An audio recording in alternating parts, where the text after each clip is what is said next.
Porky Chops is such a wonderfully animated cartoon. The narrative itself is good fun and I liked it, but there was something about the animation that I just loved. There's nothing specific I can point to, but there are just so many tiny little things, the angles they've chosen, the fluidity of the movements. This one, more than most, seemed to stand out to me as being absolutely brilliant to watch. This was released in 1949, directed by Arthur Davis, with a story by Bill Scott and Lloyd Turner, and of course we have Mel Blanc as one of my personal favourite Warner Brothers characters, Porky Pig. He also voices the squirrel, and the squirrel has set up a home, well, a vacation home, inside of this tree. He's looking forward to relaxing, everything seems to be going fine, but Porky Pig has come along to chop down this tree. And of course, he's chopping down the tree. The squirrel gets agitated. The squirrel decides to fight back, unbeknownst to Porky Pig to begin with. And the squirrel starts interfering, and Porky Pig's not quite sure what's going on. And it's never quite clear who's going to win this. Will the squirrel get its peaceful vacation, or will Porky Pig chop down the tree?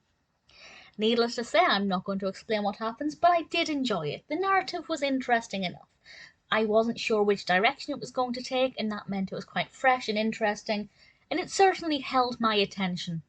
But as I said, for me, there were just so many little things in this that I loved. There was this quick movement when the squirrel kind of waved its hand, and it worked very effectively. The axe slid off of Porky Pig's head, and it was so slick and smooth, and I absolutely loved it. And there were just so many other little things in this that really stood out to me as being brilliant. Now, I have no animation skills or experience. I can't draw. I can barely hold a pencil correctly. So maybe that's not that impressive if you can animate.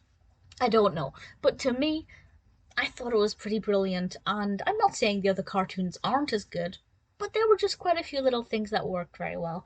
I liked Porky Pig's outfit. I liked the squirrel's attitude. Everything just worked very well. Having said that, it's not my all-time favourite. It's pretty cliche, to be honest. There are a lot, maybe cliche is not the right word, but there are a lot of cartoons from around this time, mostly from Disney involving Chip and Dale, but there are a lot of other ones where a character is chopping down a tree and one of the wildlife animals is disgruntled because of this. It's a very common trope that I see again and again. But there's a reason it happens again and again, because it works. It's straightforward, but you have a clear protagonist, antagonist. The goal for each character is pretty obvious, and the execution of this was really enjoyable. The quality of the animation, I absolutely loved. The special effects, or the sound effects rather, didn't stick out to me, which means they may not have been phenomenal, but it also means they weren't horrific, which is always a good thing. If you're a fan of Porky Pig, I definitely recommend Porky Chops.